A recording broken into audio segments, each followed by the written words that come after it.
Audio book वाङ्मय 13, गायत्री की पंचकोशी साधना एवं उपलब्धियां, चैप्टर 3, पार्ट 24, जीव सत्ता की प्रचंड शक्ति सामर्थ्य। मनुष्य गया गुजरा उस स्थिति में है जब अपनी सामर्थ्य को पहचानने और उसका उपयोग करने में उपेक्षा बरतें। महान और असाधारण उस स्थिति में है जब वह अपनी गरिमा को समझें और असीम क्षमता पर विश्वास करें। साधारणतया यह आत्मविश्वास की कमी ही वह कठिनाई है जिसके कारण हे स्थिति में रहना पड़ता है। मनुष्य की क्षमता का एक छोटा उदाहरण उसकी आरंभिक स्थिति भ्रूणावस्था की गतिविधियों का पर्यवेक्षण करते हुए सहज ही किया जा सकता है। अपनी सत्ता के प्रकटीकरण अवसर पर साधन रहित स्थिति में यदि इतना अधिक पुरुषार्थ किया जा सकता है तो साधन संपन्न और विकसित स्थिति में अपेक्षाकृत और भी अधिक पराक्रम कर सकना संभव हो जाएगा। किंतु देखा यह जाता है कि श्री गणेश का उपक्रम पीछे चलकर शिथिलता की दिशा में बढ़ने लगता है और क्रमशः ठंडा होता चला जाता है। इसे दुर्भाग्य ही कहना चाहिए, अन्यथा कोई कारण नहीं कि आरंभ में जिस स्तर की सक्रियता अपनाई गई थी उसमें शिथिलता आने लगे। यह नहीं सोचा जाना चाहिए कि आरंभ में विशेष क्षमता होती हैं और पीछे स्वयमेव घट जाती हैं। बीज के अंकुर निकलते समय, अंकुर को पौधा बनते समय जो प्रगति क्रम दृष्टिगोचर होता है वह पीछे समाप्त या शिथिल कहाँ होता है। इस विकास प्रक्रिया में क्रमशः अभिवृद्धि ही होती चलती है। फिर कोई कारण नहीं कि प्रथम चरण में मनुष्य द्वारा किया जाने वाला पुरुषार्थ आगे चलकर अधिकाधिक तीव्र न होता चले। यदि इसी क्रमिक विकास की प्रक्रिया को अपनाए रहा जाए, इसमें शिथिलता न आने दी जाए, तो मनुष्य देव या दैत्य स्तर के बड़े चढ़े काम करता रह सकता है। पिता के शरीर से निकला हुआ शुक्राणु इतना छोटा होता है कि ऑलपिन की नोक पर उसके हजारों भाई बैठ सकते हैं। उसे बिना शक्तिशाली सूक्ष्म दर्शक यंत्र के खुली आंखों से तो देखा तक नहीं जा सकता। रति क्रिया से जो मंथन क्रिया होती हैं, उससे यौन संस्थान में तीव्र विद्युत स्पंदन उठने आरंभ हो जाते हैं। उन्हीं की उत्तेजना से वह शांत पड़ा जीव उत्तेजित हो उठता है और अपनी स्वतंत्र सत्ता का निर्माण करने के लिए सहयोगी की तलाश में द्रुत गति से परिभ्रमण करता है। उस समय उसके हाथ, पैर, आंख यदि कुछ नहीं होते तो भी अपनी आंतरिक आकांक्षा से प्रेरित होकर अभिष्ट साथी को खोजने के लिए उसी तेजी से दौड़ता है कि हिरन चित्ते की दौड़ से भी उसका अनुपात बढ़ा चढ़ा रहता है। शुक्राणु को डिंबाणु तक पहुंचने में अपने आकार और स्थान की दूरी के अनुपात से उतनी लंबी यात्रा करनी पड़ती है जितनी कि उसे मनुष्य के बराबर आकार का होने पर पूरी पृथ्वी की दूरी नापनी पड़ती। इस यात्रा पर स्खलन के समय लाखों शुक्राणु अभिष्ट मनोरथ की पूर्ति के लिए निकलते हैं। इसे डार्विन की घुड़दौड़ के समतुल्य प्रतिस्पर्धा माना जा सकता है। प्रकृति संबल को सफलता देने की नीति अपनाती है। जो उस लंबी और कष्ट साध्य यात्रा में अंत तक प्रबल पुरुषार्थ नहीं कर पाते, बीच में ही थक कर बैठ जाते हैं, वे दम तोड़ देते हैं। जो अणु प्राणपण का साहस करता है वही सफल होता है और भ्रूण बनने का, प्रगति पथ पर अग्रसर होने का श्रेय प्राप्त करता है। शुक्र और डिंब का मिलन बना हुआ कलल बिजली की नेगेटिव और पॉजिटिव दो धाराओं के सम्मिलन से उत्पन्न शक्ति प्रवाह की तरह सक्रिय हो उठता है। गंगा यमुना का यह मिलन तीर्थराज संगम बनता है। सहयोग और सहकारिता का, मैत्री और साधना का, आत्मीयता का जीवन के पहले ही दिन जो पाठ पढ़ा जाता है, उसका सत्परिणाम तत्काल देखने को मिलता है। यह सहकारिता यदि आगे भी जारी रखी गई होती, उसका महत्व भुला न दिया गया होता, तो मनुष्य प्रगति करते करते न जाने कहां से कहां जा पहुंचा होता। भ्रूण कलल आरंभ में बाल की नोक की बराबर होता है, किंतु वह 1 महीने के भीतर ही इतनी प्रगति करता है कि आकार में 50 गुना और वजन में 8000 गुना बढ़ जाता है। जो पहले दिन चिपचिपे जल बिंदु के अतिरिक्त और कुछ नहीं था, वही 1 महीने में 1/4 इंच का बुलबुला बन जाता है। उसे परीक्षण विश्लेषण की मेज पर रखा जाए तो स्थिति को देखकर आश्चर्यचकित रह जाना पड़ेगा। उसके सिर और धड़ को देखा जा सकता है। पैर पूंछ की तरह होते हैं। हाथ तो स्पष्ट नहीं होते, पर हृदय धड़कता हुआ और नसों में रक्त चक्कर लगाता हुआ देखा जा सकता है। जीव की सृजनात्मक गति का यह अद्भुत परिचय है। निर्माण का संकल्प जब कार्य रूप में परिणत होने के लिए आतुर हो उठे, तो सहयोग, साधन और परिस्थितियां किस प्रकार अनुकूल होती चली जाती हैं, इसका यह प्रत्यक्ष प्रमाण है। 1 महीने मात्र स्वल्प समय में किया गया काय निर्माण का कार्य कितनी प्रगति कर लेता है, इसे देखते हुए जीव की अद्भुत सृजनात्मक शक्ति पर संदेह करने का कोई कारण शेष नहीं रहता है। माता के शरीर में असीम मात्रा में पोषक पदार्थ भरे रहते हैं। उसे इच्छानुसार मात्रा में प्राप्त करने में भ्रूण पर कोई रोकथाम नहीं होती, पर वह सही विकास के सिद्धांत को समझता है कि निर्वाह मात्र के लिए न्यूनतम लिया जाए, अन्यथा अनावश्यक संग्रह उसके लिए अंततः भार बनेगा और विपत्ति उत्पन्न करेगा।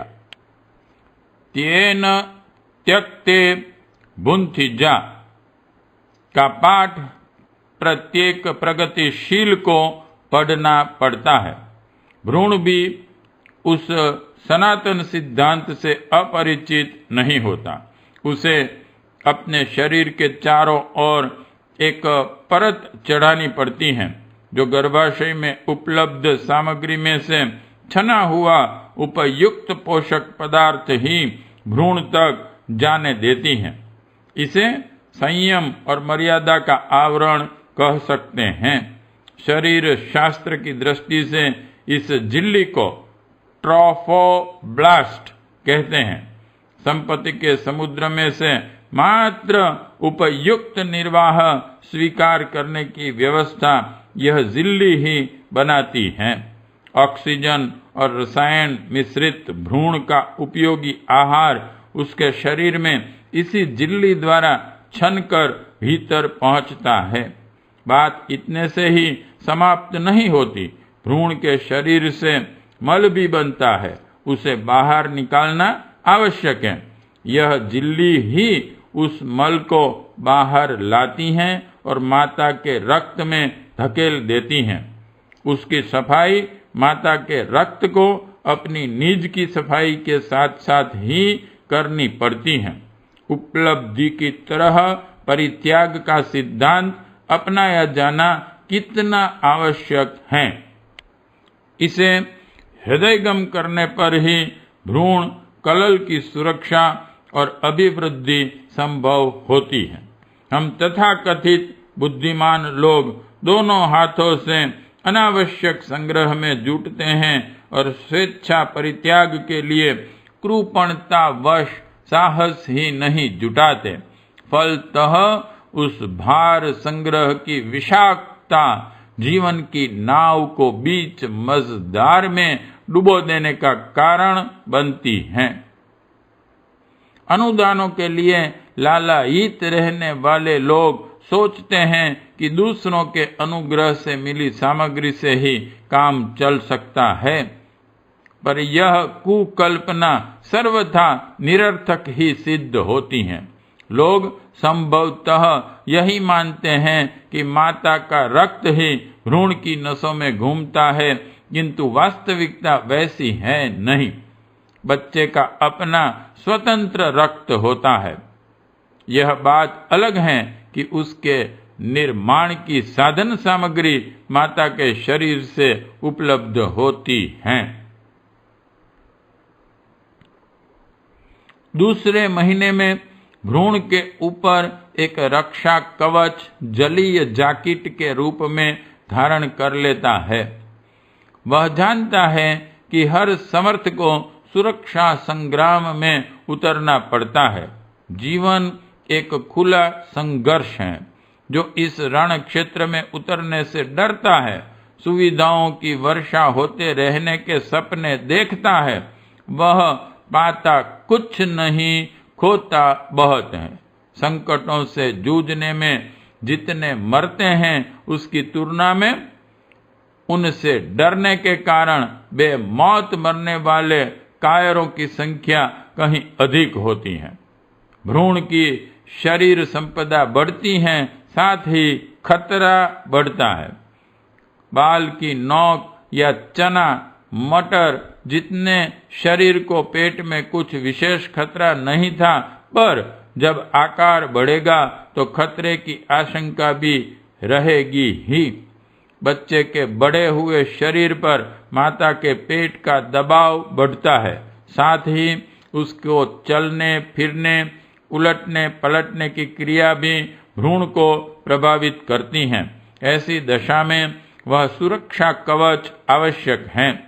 सुरक्षात्मक जीवन संघर्ष के क्षेत्र में भ्रूण को कवच धारण करके उतरना पड़ता है और उसकी आवश्यकता मृत्यु पर्यंत बनी ही रहती है।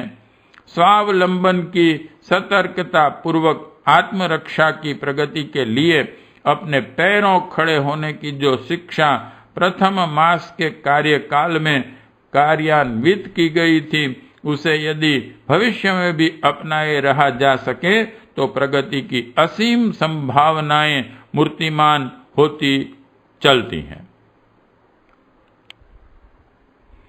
1 महीने का भ्रूण 1 इंच के 10वें भाग की बराबर लंबा होता है। तभी से उसके हृदय, मस्तिष्क, फेफड़े और आंतें बनना शुरू हो जाती हैं। गुर्दे बनाने में जो जीव को भारी उखाड़ पछाड़ करनी पड़ती हैं, आरंभिक गुर्दा मछली के गुर्दे से मिलता जुलता होता है। पीछे वह मेंढक जैसा बनता है, फिर उसकी आकृति छोटे पशुओं के समतुल्य होती है। संभवतः यह विकास परंपरा का क्रम है। शरीर की मूल सत्ता आदिम स्मृतियों को धारण किए रहती हैं और अपना काम वहीं से आरंभ करती हैं, किंतु विकसित जीव उससे अपना काम चलता नहीं देखता। फलतः वह अपनी मर्जी के गठन में जुटता है। गुर्दों के परिवर्तन में देखी जाने वाली प्रवृत्ति यदि आगे भी चलती रहें तो पशु प्रवृत्तियों से लड़ झगड़कर उन्हें खदेड़ देना और आत्म गौरव के अनुरूप उच्च स्तरीय प्रकृति ढाल लेना और प्रवृत्ति अपना लेना कुछ भी कठिन न रह जाएगा। पहले महीने में भ्रूण की जो स्थिति होती है, दूसरे महीने में उसका क्रम बढ़ता ही चला जाता है। पहले महीने की तुलना में उसकी लंबाई 6 गुनी और वजन 500 टाइम ग्रेटर होता है। ज्ञानेंद्रियों के निशान, रीढ़ की हड्डी, अस्थियों का ढांचा, तंत्रिकाओं का झाल इसी अवधि में विनिर्मित होने आरंभ हो जाते हैं। तीसरे महीने में यों शरीर के अन्य अवयव भी स्पंदन, ऐंठन और हलन चलन करते देखे जाते हैं, पर सबसे अधिक उथल पुथल आंतें होती हैं। वे होती तो अनगढ़ रस्सी की तरह है, पर उनकी मंथन क्रिया देखते ही बनती हैं। पूर्ण मनुष्य की आंतें जितना जिस गति से काम करती हैं, उसकी तुलना में भ्रूण की आंतें प्रायः 1000 गुना अधिक पुरुषार्थ कर रही होती हैं। जीव चेतना की मूलभूत क्षमता का यही प्रारंभिक परिचय है। इससे उसकी तात्विक सामर्थ्य का पता चलता है। यदि इसे कुंठित न किया जाए तो पेट की पाचन शक्ति अद्भुत स्तर तक अपनी क्रियाशीलता का परिचय देती रह सकती है।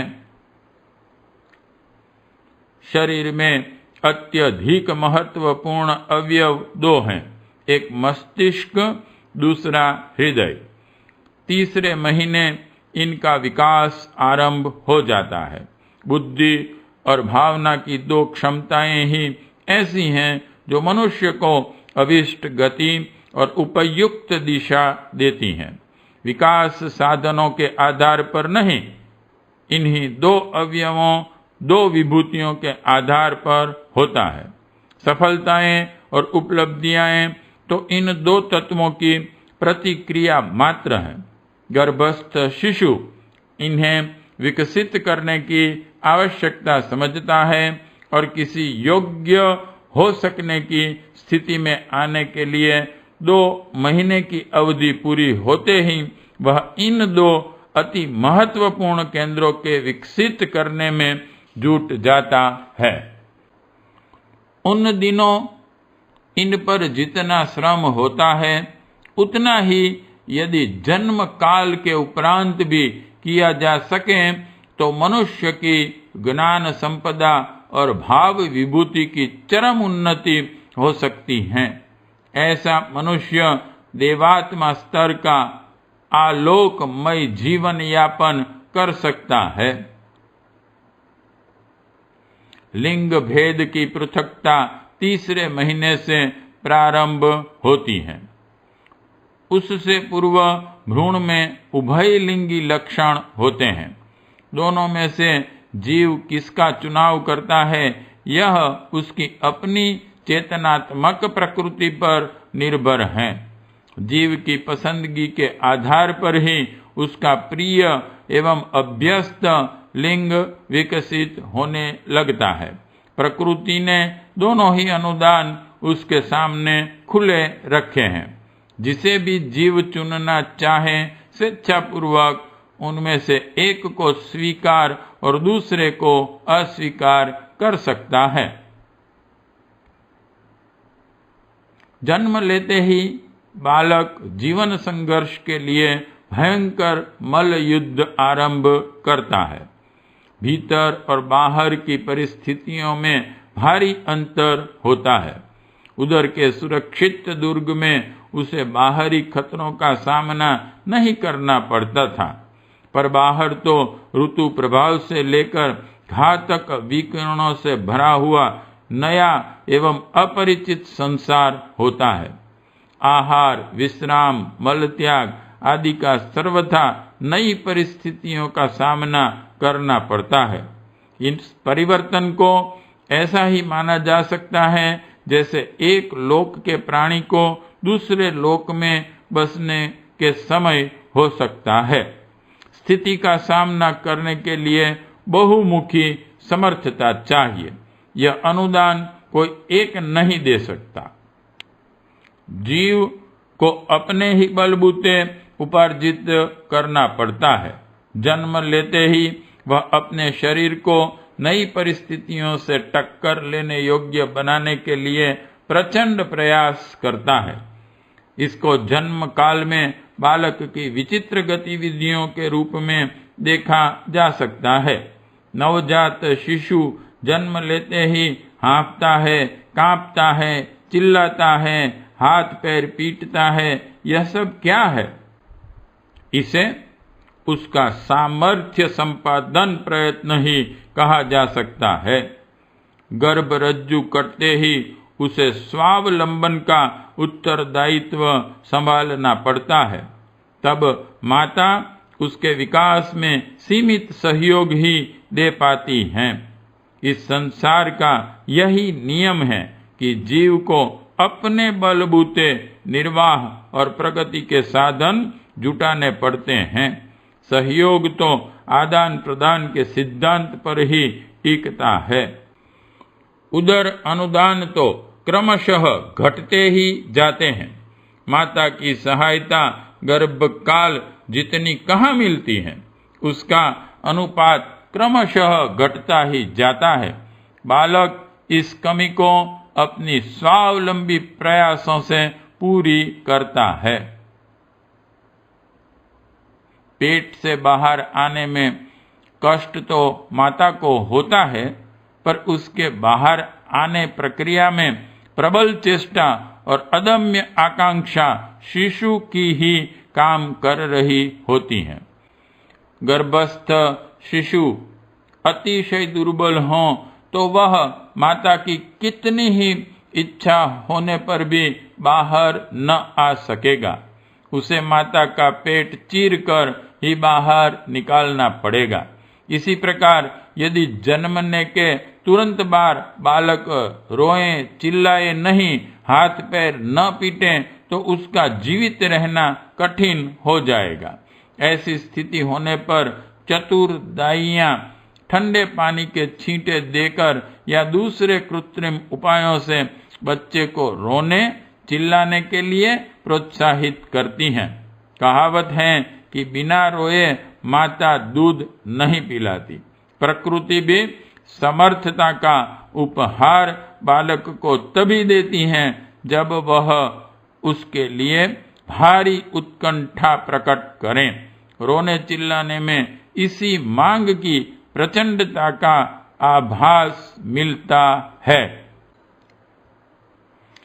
जीव को जन्म लेने के उपरांत नए लोक में पहुंचकर नए उत्तरदायित्व संभालने, नए लोगों के साथ तालमेल बिठाने, नई परिस्थितियों को समझने, नए साधन उपयोग करने की तरह हर स्तर की नवीनता से परिचित ही नहीं, अभ्यस्त भी होना पड़ता है। इसके लिए क्या कुछ सीखना और क्या कुछ करना पड़ता है, इसकी कल्पना तक इस समय तो अपने लिए कठिन ही है। जीव को प्रसुप्ति से जागृति में आने और तज्जनित परिस्थितियों का सामना करने में कितने प्रबल पुरुषार्थ और कितने अधिक सामर्थ्य की आवश्यकता पड़ती है, इसे देखकर उसकी मौलिक गरिमा का अनुमान लगाया जा सकता है। आत्मा की सामर्थ्य का मूल स्रोत परमात्मा है। परमात्मा अनंत समर्थता का पुंज है। फिर उससे अविच्छिन्न संबंध सूत्रों के साथ जुड़ा हुआ आत्मा ही क्यों किसी प्रकार अभावग्रस्त हो सकता है। अन्नमय कोश, काय कलेवर, हाड़ मांस का पिटारा नहीं है। उसके रोम रोम में आत्मसत्ता ओत प्रोत है। अपने आरंभिक दिनों में जीव अपने घरौंदे को जिस प्रबल पुरुषार्थ के सहारे विकसित करता है, वह समर्थता उसमें सदैव बनी रहती है। उसे विस्मृत और उपेक्षित पड़े रहने देने से ही हमें हेय और दुर्बल स्थिति का सामना करना पड़ता है। अन्नमय कोश की साधना से वह पथ प्रशस्त होता है जिससे मानवी काया में सन्निहित विशेषताओं को उभारना और उपयोग में लाना संभव हो सके। कहना न होगा कि यदि निष्ठापूर्वक इसके लिए प्रयास किया जाए तो कोई भी व्यक्ति उतनी प्रगति कर सकता है जितनी कि भूतकाल में किसी ने की है। इतना ही नहीं, भविष्य की संभावनाएं तो भूतकाल की सफलताओं की अपेक्षा और भी अधिक बढ़ी चढ़ी हो सकती हैं। पार्ट 24 समाप्त।